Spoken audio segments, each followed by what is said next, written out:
भैया आप सभी को प्रणाम।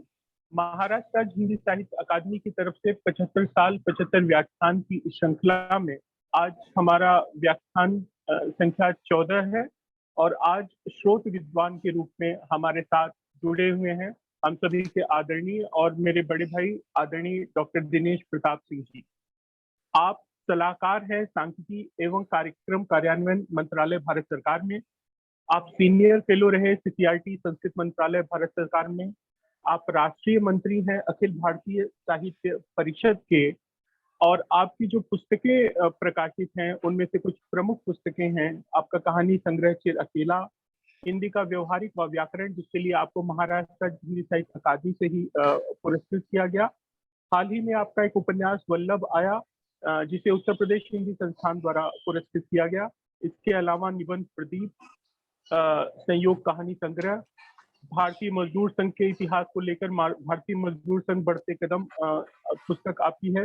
कुंभ को लेकर आपकी एक बड़ी महत्वपूर्ण पुस्तक कुंभ सामाजिक सांस्कृतिक आध्यात्मिक चिंतन है। साथ ही साथ नारायणियम जैसी पत्रिका का आप सालों से जो है उसके संपादन कार्य से जुड़े हुए हैं। रेलवे के बड़े अधिकारी हैं और मुंबई विश्वविद्यालय समेत कई स्वायत्त महाविद्यालयों और विश्वविद्यालयों के पाठ्यक्रम निर्धारण समिति के आप सदस्य हैं। और आज सर जिस विषय पर अपना व्याख्यान यहाँ केंद्रित करेंगे वह है स्वतंत्रता आंदोलन में प्रतिबंधित भारतीय साहित्य।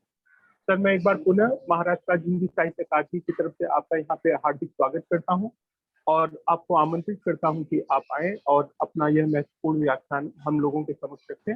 आदरणीय भाई डॉक्टर दिनेश प्रताप सिंह।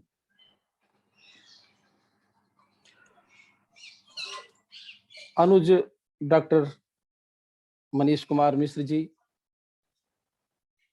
आपको बहुत बहुत आभार व्यक्त करता हूं कि आपने अपने इस व्याख्यान श्रृंखला में मुझे जोड़ा है और साथ ही साथ महाराष्ट्र हिंदी साहित्य अकादमी के प्रति भी मैं अपना आभार व्यक्त करता हूं, जिन्होंने इस श्रृंखला के लिए भाई डॉक्टर मनीष मिश्र जी को प्रोत्साहित किया, अपना सहयोग प्रदान किया।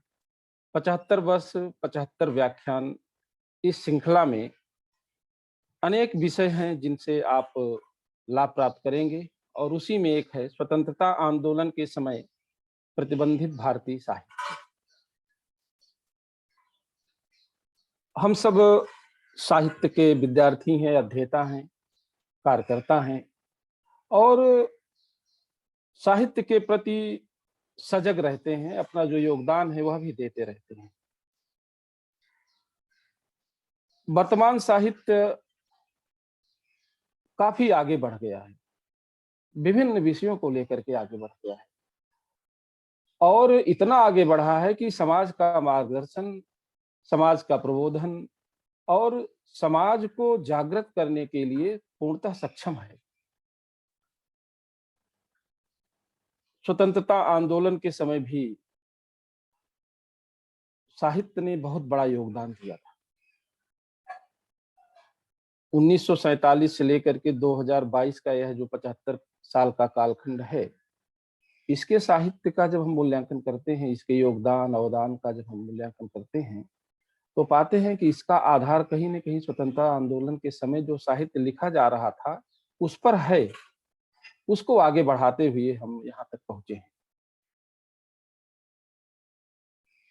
सभी इस बात से सहमत हैं कि प्राय सहमत होते भी हैं कि साहित्य का समाज को, देश को, लोक को बहुत बड़ा योगदान है, बहुत बड़ा प्रदेय है और समय समय पर साहित्य का यह प्रदेय लोक जागरण के लिए, देश के जागरण के लिए और किसी किसी विशेष अवसर पर बड़ी भूमिका भी निभाता रहा है। स्वतंत्रता आंदोलन के समय साहित्य और साहित्यकारों की भूमिका बहुत चिन्हित रही। पत्र पत्रिकाओं के माध्यम से, पुस्तकों के माध्यम से, लेखों के माध्यम से उन्होंने समय समय पर लोक जागरण किया। तो ये लोक जागरण एकदम उसी तरह से था जिस तरह से मध्यकाल के आध्यात्मिक संतों ने भारतवर्ष को जगाया था, उत्तर से दक्षिण तक, पूर्व से पश्चिम तक। मध्यकाल में जब एक अवसाद सा 14वीं, 15वीं, 16वीं शताब्दी में आया था, उस समय सभी भाषाओं के, सभी बोलियों के, सभी प्रांतों के संतों ने अपना योगदान दिया था। और भक्ति काल में जब चारों तरफ एक तरह से निराशा थी, तब इन संतों ने पुराने ग्रंथों में जो भी दिया गया था, जो आचार्यों के समय से था, ऋषियों मुनियों के समय से था, उसे बोलियों के माध्यम से समाज में फैलाया और उन बोलियों में साहित्य लिख करके लोक जागरण किया। और उस लोक जागरण का ही प्रभाव रहा कि जो एक निराशा जैसा वातावरण बना था देश में, वह पूरा का पूरा छट गया और एक स्फूर्ति लोगों में आई और अपने कर्तव्य के प्रति, अपने दायित्व के प्रति, अपने समाज के प्रबोधन के प्रति सब जागरूक हुए। वो एकदम वैसे ही, ठीक उसी तरह से स्वतंत्रता आंदोलन के समय भी साहित्यकारों ने अपनी भूमिका अदा की। साहित्य को महत्व समाज देता ही है, विद्वान भी देते हैं, और इसी चीज को रेखांकित सबसे पहले साहित्य शब्द का प्रयोग करते हुए भर्तृहर शतक में भर्तृहर ने लिखा था, साहित्य संस्कृत कला विहीन साक्षात पशु पुच्छ विषाणहीन। यानी ऐसा मनुष्य, ऐसा व्यक्ति जिसको साहित्य का ज्ञान नहीं है, जिसको अपनी संस्कृति से लगाव नहीं है, जो किसी कला का ज्ञाता नहीं है, उसमें रुचि नहीं रखता, उससे जुड़ा हुआ नहीं होता, वह तो ऐसे पशु के समान गिना जाएगा जो सींग और पूंछ के बिना। बहुत बड़ी बात थी। साहित्य का सबसे पहला प्रयोग भर्तृहर शतक में ही मिलता है। अब साहित्य को विभिन्न परिभाषाओं में बांधा है विद्वानों ने, उस तरफ न जा करके केवल इतना कहा जाए कि साहित्य का प्रदेय क्या है, साहित्य का योगदान क्या है समाज के लिए। तो स्वतंत्रता आंदोलन के समय बहुत बड़ा योगदान था समाज को जगाने के लिए। एक लाइन अगर कहूं इसके महत्व को बताते हुए, कि हम सब ने झांसी की रानी कविता सुभद्रा कुमारी चौहान की सुना है। बुंदेले हर बोलों के मुंह हमने सुनी कहानी थी, खूब लड़ी मर्दानी वहां तो झांसी वाली। सब ने सुना है और हम बचपन से इसको गाते आ रहे हैं, पढ़ते आ रहे हैं और सुनाते आ रहे हैं। इसी कविता में एक पंक्ति आती है, हालांकि उस पर बहुत बार बार सफाई भी दी गई है, बार बार उसकी चर्चा भी आई है, लेकिन वो पंक्ति है, अंग्रेजों के मित्र सिंधिया। बस एक यही 4-5 शब्द, अंग्रेजों के मित्र सिंधिया, 4। इस कविता की यह 4 शब्दों वाली जो आधी पंक्ति है, इस पंक्ति ने पूरे के पूरे देश को झकझोर दिया और वह इतिहास बता दिया जिसे प्रायः नहीं बताने का प्रयास किया जाता। झांसी की रानी की कविता में जितना झांसी की रानी का महत्व है, उतना इस आधी पंक्ति में भी है। बस ऐसा दाग लगा कि आज तक वह ग्वालियर का राजघराना इससे उबर नहीं पाया। यह साहित्य का प्रदेय है, यह साहित्य का सामर्थ्य है, साहित्य का ही सामर्थ्य। तुलसीदास जी ने जब रामचरितमानस को लिखा तो एक ऐसा ग्रंथ लोगों के हाथ में आया जिसमें कि पूरा जनमानस स्वयं को उससे जुड़ा हुआ महसूस करने लगा। साहित्य का ही तो सामर्थ्य है, और वही साहित्य का सामर्थ्य स्वतंत्रता आंदोलन के समय भी था। प्रायः उस समय जो साहित्यकार थे वह 3 विचारधारा से, या कहें 3 भूमिका में थे। एक वह थे जो अंग्रेजी हुकूमत या अंग्रेजों के, या कहें कि उनके योगदान को या विदेशी योगदान को भारत के लिए उपयोगी मानते थे। उनका कहना था कि पश्चिम से हम ज्ञान विज्ञान में जो कुछ उनसे हम ले सकते हैं लें, साहित्य से लें, विचार से लें, बुद्धिवाद लें, जो कुछ भी उनसे हम प्राप्त कर सकते हैं उसे प्राप्त करें और उसे भारत के लिए जितना उपयोगी हो उसका हम उपयोग करें। उसमें राजनेता भी थे, समाज सेवक भी थे, साहित्यकार भी थे, ऐसे थे। तो उनका यही कहना था कि हम जो कुछ भी उनसे ले सके वो लें और भारत के हित में उपयोग करें, एक ये सोच वाले। दूसरे ऐसे थे जो सीधे कहा करते थे कि पश्चिम से हम क्या सीखेंगे, वो हमें क्या सिखाएगा। वहां के हालात दूसरे हैं, वहां की सभ्यता दूसरी है, वहां का चिंतन दूसरा है, जो भारत से मेल नहीं खाता। और वहां से जो कुछ भी हम पाएंगे वह एक तरह से भारत पर थोपा जाएगा। इसलिए हमारा जो अपना है हम उसी को आगे बढ़ाएं, उसी को हम सींचें, उसी को हम पल्लवित करें और उसी में हम भारत की समस्याओं का हल ढूंढें। ऐसे भी साहित्यकार थे, ऐसे विद्वान थे, ऐसे भी राजनेता थे। और तीसरे ऐसे थे जो समन्वयवादी थे। वह उनका सीधा सीधा कहना था कि ठीक है, हम सक्षम हैं, वैचारिक रूप से सक्षम हैं, व्यवहारिक रूप से सक्षम हैं, बौद्धिक रूप से हैं। हम भारत की स्वतंत्रता के लिए अपने मार्ग पर चल सकते हैं और चल ही रहे हैं, सक्षम हैं। लेकिन अगर उसमें किसी तरह से हमें सहयोग पश्चिमी विचार से, पश्चिमी संस्थाओं से, पश्चिमी साहित्यकारों से हमें मिलता है, तो उसे लेने में हमें कोई हर्ज नहीं है। हम दोनों को मिला करके चल सकते हैं, समन्वयवादी थे। इन तीनों तरह के साहित्यकारों ने भारत की स्वतंत्रता के लिए, भारत के स्वतंत्रता आंदोलन को गति देने के लिए अपना अपना योगदान दिया था।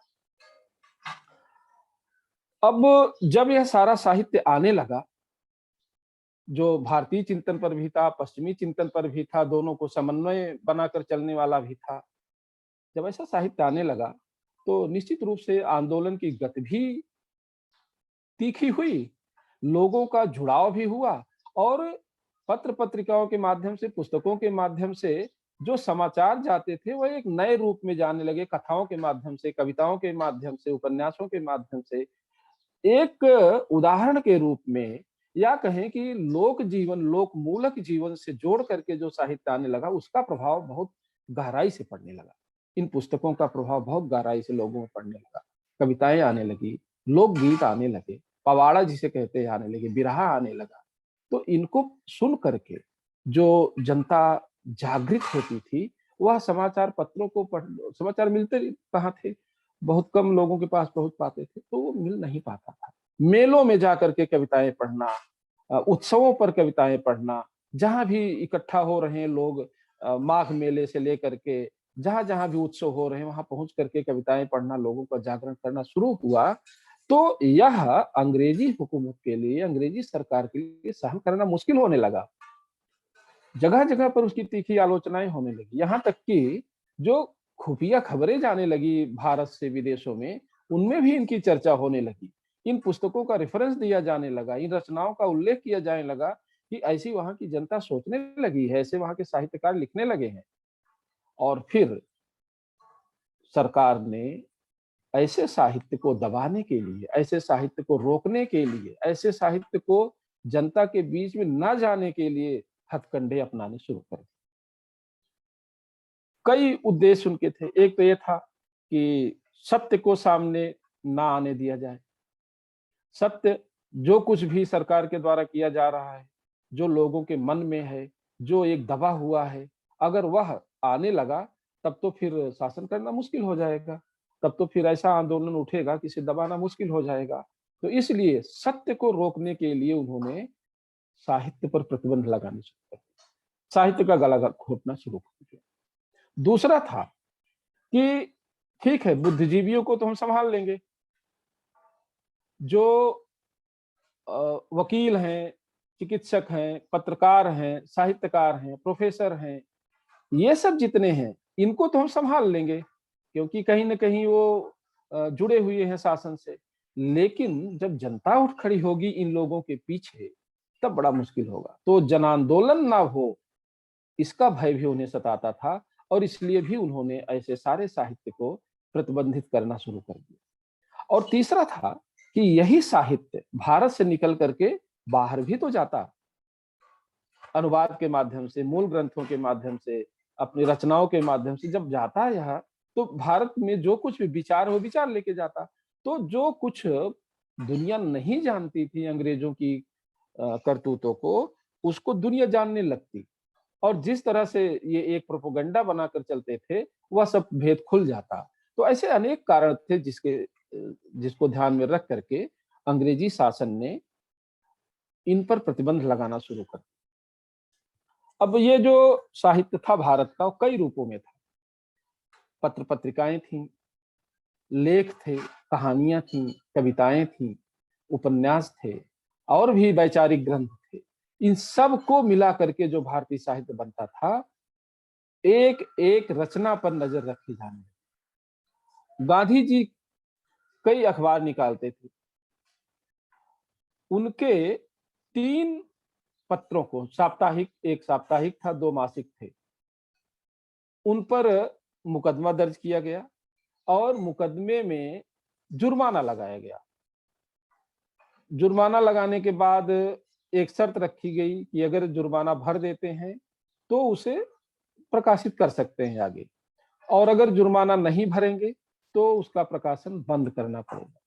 गांधी जी ने दूसरी शर्त स्वीकार की। जैसा उनका सिद्धांत था कि वो कभी भी किसी भी न्यायालय में वो जुर्माना नहीं भरते थे, जेल जाना पसंद करते थे। तो उन्होंने उन पत्र पत्रिकाओं को बंद करना उचित समझा और नई नए पत्र निकालने शुरू कर दिए, लेकिन जुर्माना नहीं भरा। ये उनका एक संकल्प रहता था। इसी तरह से चांद पत्रिका निकलती थी, उसका जब फांसी अंक निकला, जब भगत सिंह इत्यादि को फांसी दी गई थी, तो उसका बड़ा मार्मिक अंक निकला, फांसी अंक बहुत चर्चित है। इस फांसी अंक पर भी बहुत कुछ लिखा जा चुका है, अनेक आलेख हमने ही पढ़े हैं पत्र पत्रिकाओं में। तो जब फांसी अंक निकला चांद का, तो पूरा देश जान पाया कि इन शहीदों के प्रति अंग्रेजों ने क्या व्यवहार किया था, किस तरह से चुपके से उनको फांसी दी गई, फिर जेल के बाहर ले जा करके जलाया गया, आधी जली जो उनकी शरीर, उनका देह था, उसे प्रवाहित किया गया। ये सब जानकारी जब आई तो एक बहुत बड़ा आक्रोश उठ खड़ा हुआ, और उस आक्रोश के लिए अंग्रेजी सरकार ने इस चांद पत्रिका को जिम्मेदार ठहराया, और फिर चांद पत्रिका पर हमेशा हमेशा के लिए प्रतिबंध लगा दिया, बंद ही हो गई वो पत्रिका। उसका आखिरी अंक निकला जो फांसी अंक था। 1935-36 में मुंशी प्रेमचंद जी के हंस पत्रिका पर भी प्रतिबंध लगा। उनको भी शर्त रखी गई कि वो 1000 रुपया जुर्माना भरे या फिर इस पत्रिका को बंद करना पड़ेगा। उन्होंने सबसे राय सलाह ली, और अंत में उनका जो निर्णय था वो ये था कि हम 1000 रुपया भर देंगे। और क्योंकि उनका योगदान जन आंदोलन के लिए नहीं था, हंस का साहित्यिक योगदान बहुत बड़ा है।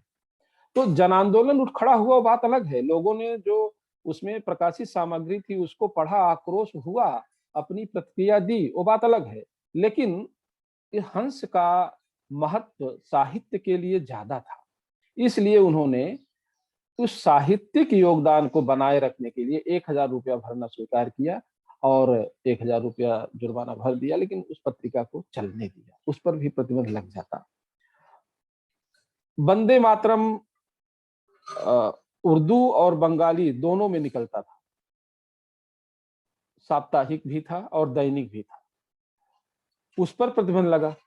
पहले तो वंदे मातरम गीत पर प्रतिबंध लगा, और फिर रंगलाल बंदोपाध्याय जी ने दैनिक युगांतर शुरू किया, और वो सारे बातें जितनी वंदे मातरम के समय, ग्रंथ के समय आई थी, आनंद मठ के समय, वो सब लिखना शुरू किया।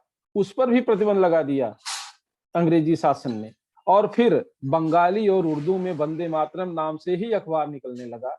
हालांकि उस पर प्रतिबंध तो नहीं लगा, लेकिन जितना भी प्रताड़ित कर सकते थे किया। जुर्माना जब लगाना पड़ा, जुर्माना भरा लोगों ने। और जब जब कितनी बार बिपिन चंद्र पाल जी को न्यायालय में घसीटा गया, जा करके सफाई देनी पड़ी, लेकिन वो जाते थे अपनी बात से, लेकिन कभी हटे नहीं, और कहा कि लगेगा प्रतिबंध, लगेगा, जो भी दंड होगा भुगतेंगे, लेकिन हम इसको लगातार चालू रखें। ऐसे ही कुछ कहानियां, कविताएं आई। जैसे हम सब जानते हैं मुंशी प्रेमचंद की कहानी सोजे वतन आई। हालांकि उसमें अंग्रेजों के खिलाफ कुछ नहीं था, लेकिन अंग्रेजों को भारतीय साहित्य में भारत की प्रशंसा भी तो नहीं सहन थी। सोजे वतन में अंग्रेजों के खिलाफ कुछ नहीं था, लेकिन फिर भी उस कहानी पर प्रतिबंध लगा दिया। अरविंद घोष का उत्तरपाड़ा का व्याख्यान, अब देखें उत्तरपाड़ा का व्याख्यान कभी पढ़ें, वो तो एकदम राष्ट्रीय और राष्ट्रीयता से भरा हुआ, आध्यात्मिक चेतना से भरा हुआ व्याख्यान है, 1 हफ्ते का उनका पूरा 7 दिनों का। लेकिन उस व्याख्यान के प्रकाशन पर रोक लगा दी। क्यों? क्योंकि उसमें भारत की महत्ता बताई गई थी।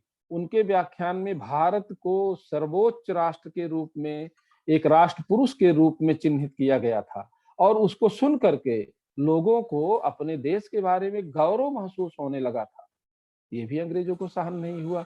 उन्होंने उत्तरपाड़ा के व्याख्यान को ही इस तरह से प्रतिबंधित कर दिया कि ये प्रकाशित न होने पाए।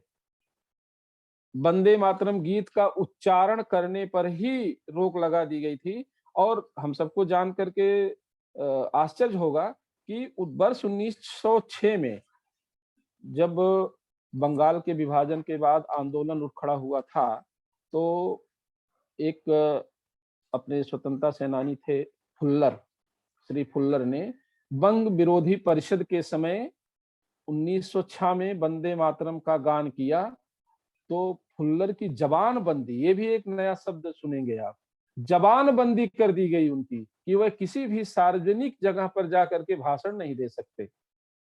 पुस्तकों के प्रकाशन, कविताओं के प्रकाशन, पत्र पत्रिकाओं के प्रकाशन पर बंदी तो हमने जाना है, लेकिन जबानबंदी भी की गई फुल्लर की कि वह भविष्य में कहीं भी किसी भी समारोह में जाकर के न तो व्याख्यान दे सकते हैं, न भाषण दे सकते हैं, न कोई कविता पढ़ सकते हैं। इसी तरह से सुब्रमण्यम भारती की अनेक तमिल भाषा में लिखी हुई कविताओं पर प्रतिबंध लगा। राम प्रसाद बिस्मिल की जितनी भी उनकी नज़में थी, उनके गजल थे, उन सब पर रोक लग गई। चकबस्त की उर्दू की सारी जो भी भारतीयता से सनी हुई कविताएं थी, उन पर रोक लगी। जोश मलिहाबादी की नज़मों पर रोक लग गई।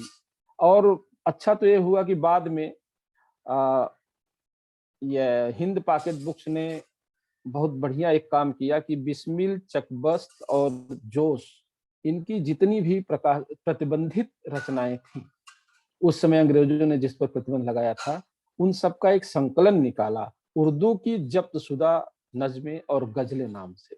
वो बड़ा मोटा ग्रंथ है, उनमें इनका तो है ही, और भी जितनी भी रचनाएं थी उर्दू की जिन पर प्रतिबंध लगा था, उन सब को संकलित करके हिंद पॉकेट बुक्स ने निकाला है। वो बहुत ही पठनीय और सभी पुस्तकालयों में देखने के लिए। तो इस तरह से तमाम ऐसी रचनाएं थी, ऐसी कविताएं थी, ऐसे गजलें थी, नज़में थी, कहानियां थी, लेख थे, व्याख्यान थे, जिन पर प्रतिबंध लगा दिया गया था। और प्रतिबंध इस तरह से नहीं लगाया गया था कि इन्हें कहीं सुनाया नहीं जा सकता, कहीं पढ़ा नहीं जा सकता, प्रकाशित नहीं हो सकता, बल्कि पढ़ने वाले, सुनने वाले भी उसी तरह के दोषी माने जाएंगे जिस तरह से लिखने वाले माने जाते हैं। ऐसा प्रतिबंध लगाया गया था। आगे चल करके हम सब जानते हैं कि बहुत सारी ऐसी पुस्तकें, ऐसे लेखक, ऐसे साहित्यकार रहे जिन पर अंग्रेज नजर रखते थे। बहुत लंबी सूची है ऐसे साहित्यकारों की। सुब्रमण्यम भारती का नाम अभी हमने लिया, तमिल के। उनकी केवल रचनाओं पर ही नजर नहीं रखी जा रही, तो कहाँ जा रहे हैं, क्या कर रहे हैं, किनसे मिल रहे हैं, किस कवि सम्मेलन में गए, किस गोष्ठी में गए, ये देखा जाता था। मलयालम के बल्लतोल बड़े साहित्यकार थे, पुलिस उनके पीछे हमेशा लगी रहती थी। हालांकि कभी उनको न्यायालय में नहीं जाना पड़ा, लेकिन जिस तरह से वो रचनाएं लिखते थे उसी थी। तेलुगु के गुरजाड़ अप्पा राव बड़े साहित्यकार कवि थे। कन्नड़ के पंजे मंगेश पै, इनको तो कई बार न्यायालय में जाना भी पड़ा था। मराठी के कुसुमाग्रज शाहिर यानी शायर गोविंद साने गुरुजी, सावरकर बंधु, सावरकर बंधु की पुस्तक का उल्लेख भी आएगा जब पुस्तकों की सूची लेकर बैठूंगा। तो इन सब पर प्रतिबंध लगाया गया, इनको इनके साहित्य पर, इनकी रचनाओं पर, इन पर नजर रखी जाती थी। गुजराती के नर्मद कवि थे, उन पर भी अंग्रेजों का एक समझें कि खुफिया नजर उनकी रहती थी। पंजाबी के भाई वीर सिंह, बहुत लंबी सूची है। कश्मीरी के महजूर, बंगला के सत्येंद्र नाथ दत्त, डीएल राय, नजरुल इस्लाम, सुकांत भट्टाचार्य, ये सब हमेशा पुलिस की निगरानी में रहते। ये बड़े बड़े साहित्यकार थे, कवि थे, लेखक थे। असमिया के अंबिका गिरि राय चौधरी, उड़िया के गोप बंधु दास, हिंदी में तो बहुत लंबी श्रृंखला है। स्नेही, माखनलाल चतुर्वेदी, मैथिली शरण गुप्त, मुंशी प्रेमचंद्र, नवीन, सुभद्रा कुमारी चौहान, हमारे निराला जी भी। इनकी रचनाओं को प्रकाशित करने से पहले कई बार तो दिखाना पड़ता था ले जाकर के कि ये पुस्तक, इनकी ये रचना है, प्रकाशित करेंगे। और जो कुछ भी लिखते थे वह सब पुलिस के थाने में, पुलिस के रिकॉर्ड में रहता था, क्या लिख रहे हैं। ये सभी साहित्यकार किस लिए लिख रहे थे? ऐसे लोगों की कमी नहीं थी जो अंग्रेजों की जय जयकार करते थे, बड़े बड़े सम्मान पाते थे, बड़े बड़े पुरस्कार पाते थे, और उनकी रचनाओं को अंग्रेज अपनी व्याख्यानों में उल्लेख करते थे। ऐसे अनेक पवाड़ा महाराष्ट्र में भी गाए गए थे जिनमें की अंग्रेजी सरकार की जय जयकार की गई थी। हिंदी भाषी क्षेत्रों में भी थे ऐसे बड़े साहित्यकार, वो भी थे जो अंग्रेजों की जय जयकार करते थे और अंग्रेजों से सारा का सारा जो कुछ उनसे सुविधा मिलती थी, जो सम्मान मिलता था, पाते थे, लेकिन उनकी संख्या ज्यादा नहीं। उनसे ज्यादा ऐसे लोग थे जो हमेशा कष्ट सहते रहे, हमेशा अंग्रेजों की कुदृष्टि है उसको झेलते रहे और अपने साहित्य को भी बचा करके जनता तक पहुंचाते रहे, लोक जागरण करते रहे। ऐसे साहित्यकारों की संख्या बहुत बड़ी थी और ऐसे साहित्य की भी संख्या बहुत बड़ी थी। कुछ पुस्तकें हमने देखी भी हैं, हमने पढ़ी भी हैं जब उनका पुनर्प्रकाशन हुआ, जिन पर कि अंग्रेजों ने केवल प्रतिबंध नहीं लगाया था, बल्कि बहुत जिन घरों में पुस्तकें पाएगी उनके ऊपर भी मुकदमा किया गया, को भी बंद कर दिया गया। जिन प्रिंटिंग प्रेसों में ये पुस्तकें छपी थी उन प्रेसों को एकदम ताला बंद कर दिया गया और उनके प्रकाशकों को जेल में डाल दिया गया। तो एक पुस्तक प्रतिबंधित होने से केवल एक पुस्तक या एक लेखक नहीं, बल्कि प्रकाशक, पुस्तक विक्रेता, पुस्तकालय संचालक, यहाँ तक कि पाठक भी प्रतिबंध लगने के बाद अगर किसी ने जानकारी दे दी कि फला व्यक्ति के घर में या फला व्यक्ति के हाथ में यह पुस्तक देखी गई, तो उस व्यक्ति का भला नहीं था, वो तो जेल में जाने ही वाला था। ऐसा एक क्रूर या कहें कि निरंकुश व्यवस्था हो गई थी। कुछ पुस्तकें जिनका बार बार उल्लेख आप सब भी सुनते होंगे, नील दर्पण दीनबंधु मित्र का बंगला नाटक था। उस नाटक ने जहां जहां भी वो थिएटर लेकर गए, जहां जहां भी नाटक हुआ, वहां वहां अगले दिन ही बैठकों का सिलसिला, आंदोलन का सिलसिला, लोगों में सुगबुगाहट शुरू हो जाती और ये महीने डेढ़ महीने तक चलता रहा लगातार। जब खुफिया जानकारी के माध्यम से शासन को पता चला कि नील दर्पण इस नाटक ने लोगों के बीच में अंग्रेजी शासन के विरोध में सांकेतिक रूप से अपना काम करना शुरू किया, तो नाटक कंपनी तो बंद हुई, इस नाटक पर भी प्रतिबंध लगा दिया। मराठी के पी खाडिलकर, कीचक वध नाम का इनका एक नाटक था, वह भी बहुत चर्चित हुआ। पहले तो समझ नहीं पा रहे थे कि कीचक वध में है क्या, लेकिन जब उसके संवाद और उसके दृश्य ये सब देखे गए तो पता चला कि ये तो कीचक एक सांकेतिक है जो अंग्रेज शासन के लिए प्रयोग किया गया है, उस पर भी रोक लग। पंडित सुंदरलाल ने भारत का एक बहुत सुंदर इतिहास लिखा, इसका वैभवशाली इतिहास लिखा और उस इतिहास के ग्रंथों की श्रृंखला में एक ग्रंथ लिखा, भारत में अंग्रेजी राज्य। 3-4 खंडों में पुस्तक पूरी थी, उसमें से एक खंड था भारत में अंग्रेजी राज्य। उनका बताने का यह उद्देश्य था कि हमारा देश कैसा वैभवशाली था, हमारे पास धन धान्य भरे थे, हमारे पास अन्न की कमी नहीं थी, धन की कमी नहीं थी, हमारा बौद्धिक स्तर बहुत ऊंचा था। लेकिन अंग्रेजों के राज से, तुलनात्मक अध्ययन था, अंग्रेजों के आने के बाद से अब हम क्या हो गए, इसका बहुत ही प्रभाव पड़ा और इस पुस्तक को भी प्रतिबंधित कर दिया गया। लाला लाजपत राय ने अनहैप्पी इंडिया लिखा और यह पहली पुस्तक ऐसी हुई जो भारत में छप करके बाहर गई अंग्रेजी में, और दुनिया ने तब जाना कि भारत के लोग क्या चाहते हैं और अंग्रेज क्या कर रहे हैं। अंग्रेज जो बताते हैं उसके उलट वहां की जनता चाहती है। तो अनहैप्पी इंडिया जैसे ही बाहर गई, बाहर भी प्रतिबंध लगा, पहले बाहर प्रतिबंध लगा और फिर भारत में इस पे भी रोक लग गई। सखाराम गणेश देवस्कर की देशेर कथा, देश की कथा, हमारे देश की कथा, उस समय की जो भी परिस्थिति थी, इस पुस्तक के आने के बाद भी अंग्रेजों को लगा कि अगर हम इसे नहीं रोकते तो यह भारत के युवाओं के मन में अपने देश के प्रति जो एक वैभवशाली राष्ट्र की संकल्पना लेकर के पुस्तक आई है वह प्रबल होगी, इसलिए इसे प्रतिबंधित कर दिया। काजी नसरुल इस्लाम की अग्निवीणा, बंगाल के विभाजन के समय जब पूरा देश उसके खिलाफ उठ गया 1905 में, काजी नजरुल इस्लाम ने अग्निवीणा नामक एक काव्य, महाकाव्य लिखा और उसने ऐसा वातावरण बनाया कि जैसा आनंद मठ ने बनाया था। तुरंत इस पुस्तक को केवल प्रतिबंधित ही नहीं किया कि जहां जहां भी ये छपी थी एक एक प्रतियां बटोर करके नष्ट कर दी गई। विनायक दामोदर सावरकर जी की मादनी जन्मपेट, जिसमें उन्होंने अपना वृत्तांत पूरा लिखा था, और सबसे प्रमुख उनकी 57 से स्वातंत्र्य युद्ध, इस पुस्तक को तो प्रकाशन से पहले ही प्रतिबंधित कर दिया गया था। आप सबने पुस्तक देखा होगा, यह पुस्तक, इसका हिंदी संस्करण भी है हमारे पास, मराठी भी है, हिंदी भी है। यह पुस्तक 1909 में सबसे पहले प्रकाशित हुई थी और यह एक ऐसी पुस्तक है जिसका मैं उल्लेख करना चाहूंगा कि यह एक ऐसी पुस्तक है जिस पर प्रकाशन से पहले ही प्रतिबंध लग गया था।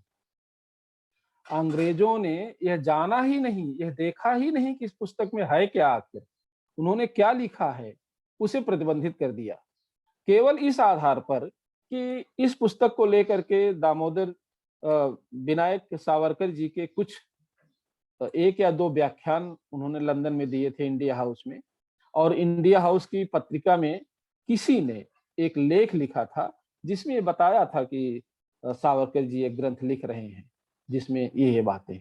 बस इन्हीं दो आधारों पर, उनके दो भाषण और एक लेख जो लंदन में दिए गए और लंदन में छपा, उसी के आधार पर भारत में यह पुस्तक प्रतिबंधित कर दी गई छपने से पहले ही।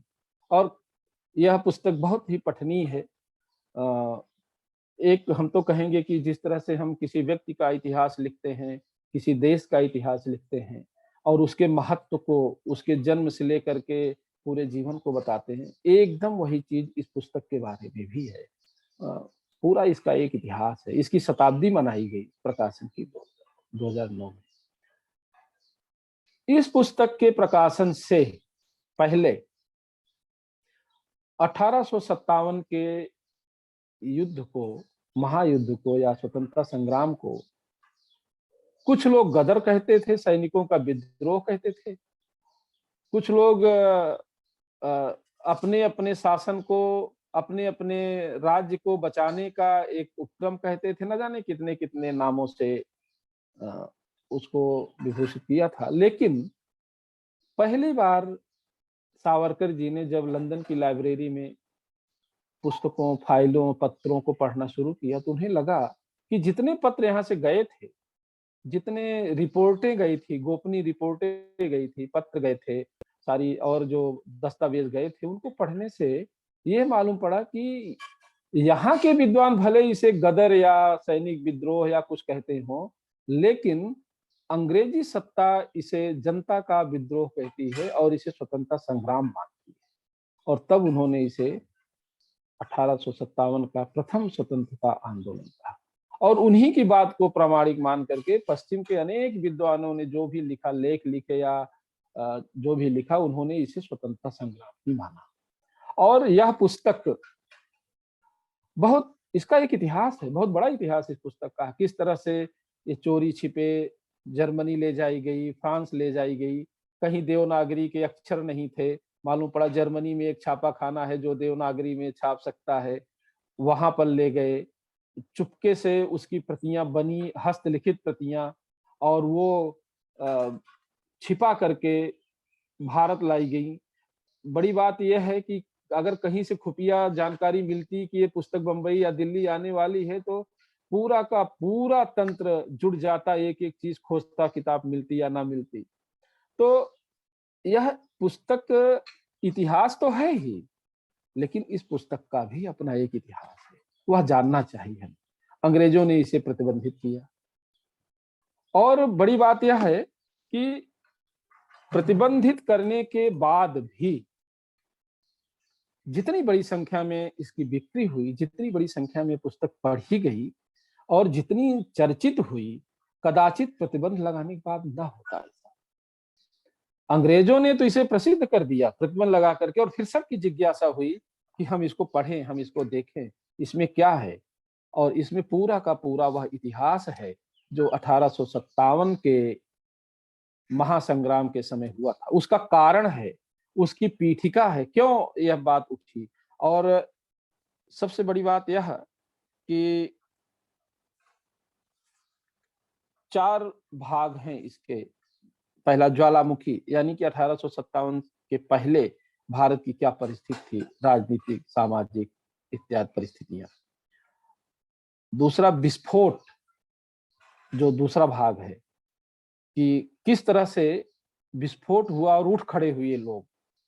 तीसरा अग्निकल्लोल, जो संग्राम हुआ, उसका विस्तार से वर्णन है, जिसे हम 1857 के संग्राम के बारे में जानते हैं। और फिर अस्थाई शांति, यानी उसका परिणाम क्या आया। ऐसे 4 भागों में यह पुस्तक है। इसमें कोई भी भाग ऐसा नहीं है जो एक दूसरे की पूर्ति ना करता हो। अगर ये सोचा जाए कि एक भाग को ना पढ़ें तो दूसरे से काम चल जाएगा, ऐसा नहीं। चारों भागों को पढ़ने के बाद ही एक दृष्टि बनती है कि यह कितना महत्वपूर्ण ग्रंथ है, जो हमें हमारे इतिहास के बारे में बताता है। और यह पुस्तक भी स्वयं एक इतिहास है। सबको इसे पढ़ना चाहिए। मेरी अनुशंसा है कि अगर हम सही चीज जानना चाहते हैं तो इस पुस्तक को पढ़ना चाहिए। इसी तरह से एक पुस्तक आई भारत भारती, मैथिली शरण गुप्त जी की। वो भी 3 भागों में है।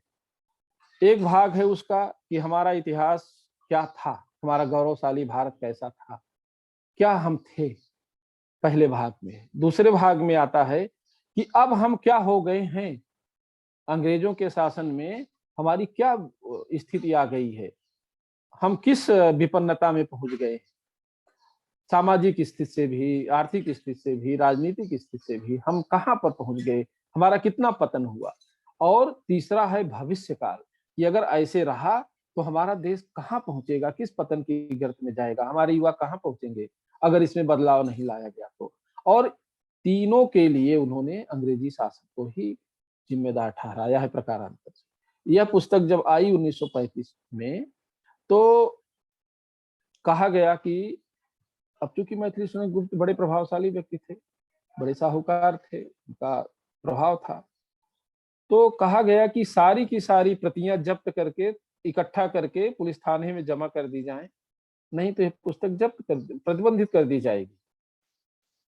और फिर हुआ यही कि प्रकाशक ने ही, मैथिली शरण गुप्त जी ने तो कुछ नहीं कहा, लेकिन प्रकाशक ने यह उचित समझा कि प्रतिबंध लगने के बजाय हम थोड़ा सा इसमें खेल करें। खेल क्या करें कि 1100 प्रतियां छपती थी, चलो 1100 प्रतियां बटोर करके थाने में जमा कर दी और लिख कर दे दिया कि हाँ सब हो गई। बाद पूरे मध्य भारत में कई सौ की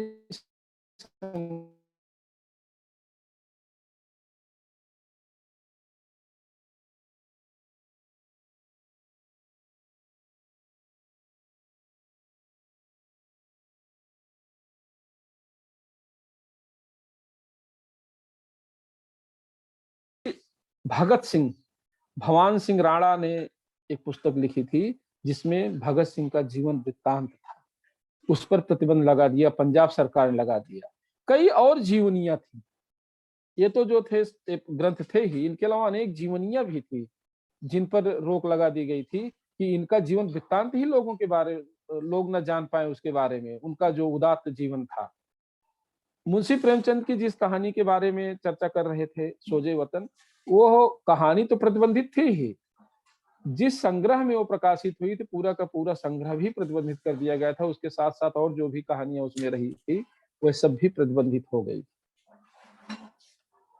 कुछ पुस्तकें ऐसी भी हैं जो, जैसे पलासीर युद्ध नवीन चंद सेन का, आसूड़ ज्योतिबा फुले का पुणे के अकाल के ऊपर आधारित थी, हिंदुओनी पड़ताई नर्मद की पुस्तक थी। इन पुस्तकों को प्रतिबंधित तो नहीं किया गया, लेकिन शासन के विपरीत प्रभाव पड़ने की आशंका मात्र से ही इन पुस्तकों पर कार्रवाई की गई और इन पुस्तकों को कहा गया एक नोटिस जैसा कि अगर इसके कारण कुछ भी आंदोलन होता है, लोगों में कुछ भी विद्रोह उत्पन्न होता है तो जिम्मेदार माना जाएगा। आधुनिक भारत, आजाद जावड़ेकर जी की आधुनिक भारत पुस्तक को तो कहा गया कि ये लोक जागरण करने वाली नहीं बल्कि लोगों में जान फूंकने वाली पुस्तक है।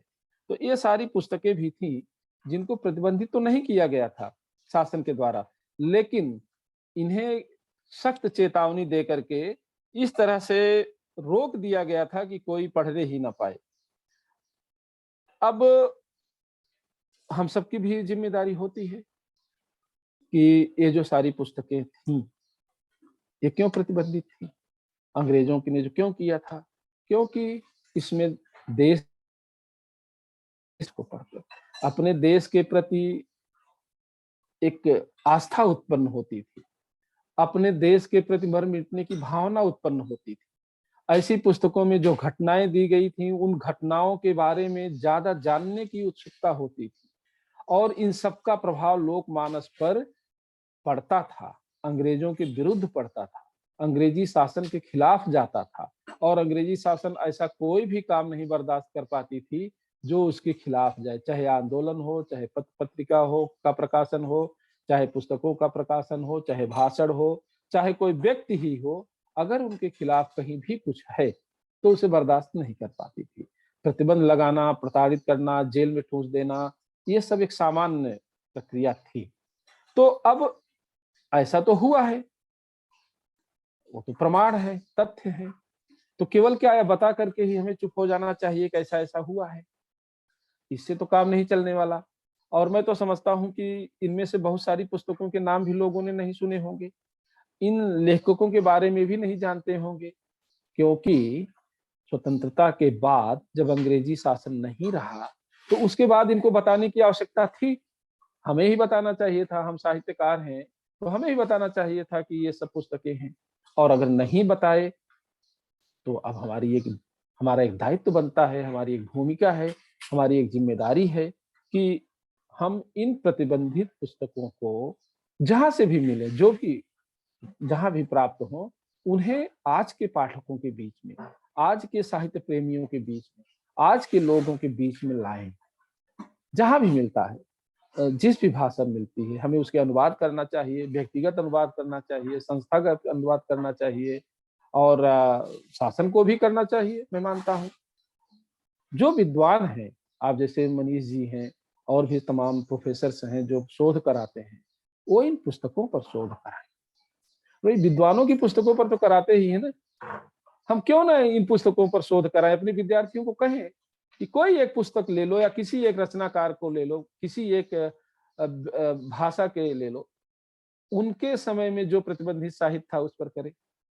अब अरुण भगत जी प्रोफेसर हैं इस समय पत्रकारिता विश्वविद्यालय में, एक बार बैठे थे तो उन्होंने कहा कि पीएचडी के लिए जब उन्होंने विषय ढूंढना शुरू किया तो उन्होंने कहा कि आपातकाल की कविताओं पर हम पीएचडी करें। अब कितना कठिन काम था, आपातकाल में जो कविताएं लिखी गई उस पर पीएचडी किया।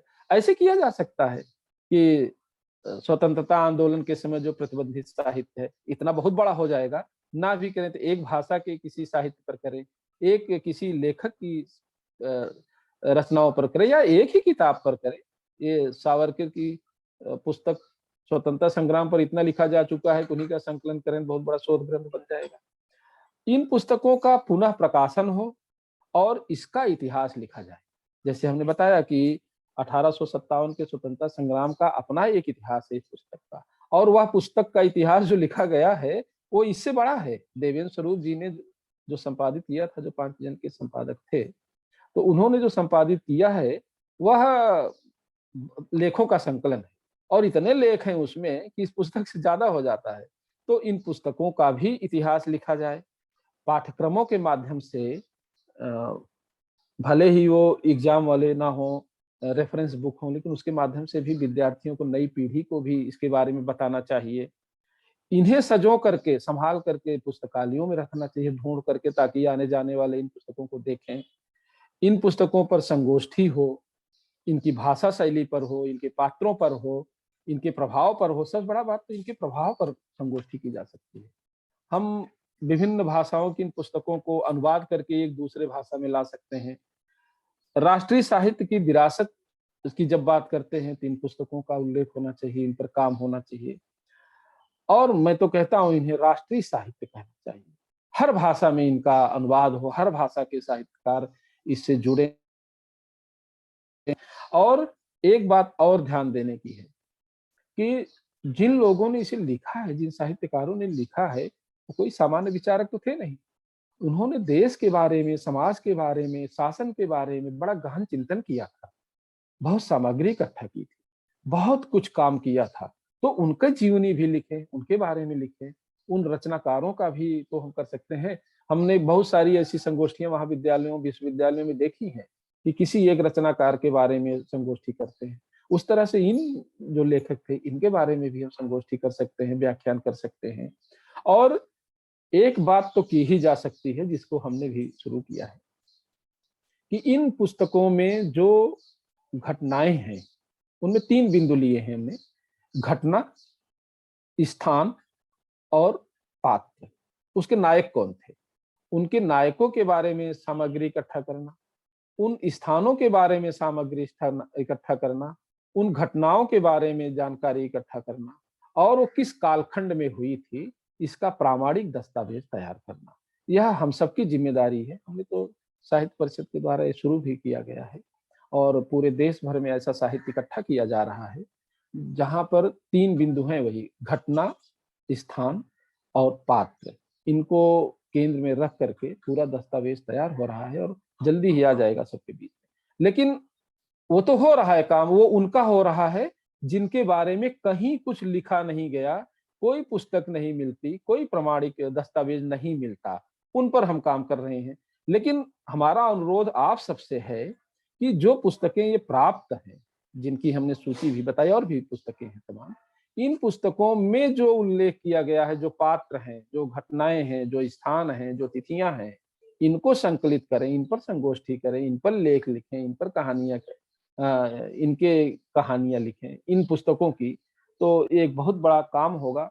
और भाई मनीष जी ने महाराष्ट्र साहित्य अकादमी के साथ मिल करके यह जो व्याख्यानों की श्रृंखला शुरू की है, यह भी उसी तरह से एक दस्तावेजीकरण की मांग करता है, और यह भी सबके सामने आना चाहिए। आप सबको बहुत बहुत धन्यवाद। भाई मनीष जी को बहुत बहुत आभार व्यक्त करता हूं मैं, और साहित्य अकादमी को भी आभार व्यक्त करता हूं कि इस आयोजन को उन्होंने मूर्त रूप दिया। आप सबको बहुत बहुत प्रणाम। धन्यवाद सर। अकादमी की तरफ से मैं क्या कहूँ कि हम लोगों ने थोड़ा समय जरूर लिया, लेकिन निश्चित तौर पे मैं देख रहा था आपको सुनते हुए कि चांद, हंस, वंदे मातरम, युगांतर से लेकर उत्तरपाड़ा के व्याख्यान, सुब्रमण्यम भारती, चकबस और जोश मलिहाबादी, इन तमाम लोगों का इतनी लंबी श्रृंखला आपने प्रस्तुत कर दी कि निश्चित तौर पर ये व्याख्यान अपने आप में एक धरोहर बन चुका है। जो भी शोधार्थी इस तरह के विषयों को लेके अध्ययन, अध्यापन या इस तरह की कोई गतिविधि करना चाहेंगे, तो निश्चित तौर पर ये व्याख्यान उनके लिए एक रीढ़ की हड्डी का काम करेगा। और 75 साल 75 व्याख्यान श्रृंखला का मूल उद्देश्य ही यही है कि आज़ादी के बाद, आज़ादी के परिप्रेक्ष्य में जो चीजें हैं, हम उन पे लगातार नए सिरे से विचार करें।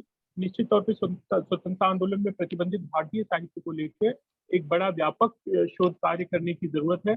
और आपने जितनी सूचियां दी हैं, ये तो अगर मैं कहूँ कि किसी को रिसर्च का प्रोजेक्ट देना हो तो वो बड़े आराम से आपकी सूची पे ही वो 25-50 लाख का शोध प्रोजेक्ट बना ले। तो मैं एक बार पुनः अकादमी की तरफ से आपके प्रति हार्दिक कृतज्ञता ज्ञापित करता हूँ कि आपने हमारा अनुरोध स्वीकार किया और इतना महत्वपूर्ण और सारगर्भित व्याख्यान आपके माध्यम से हमें सुनने को मिला।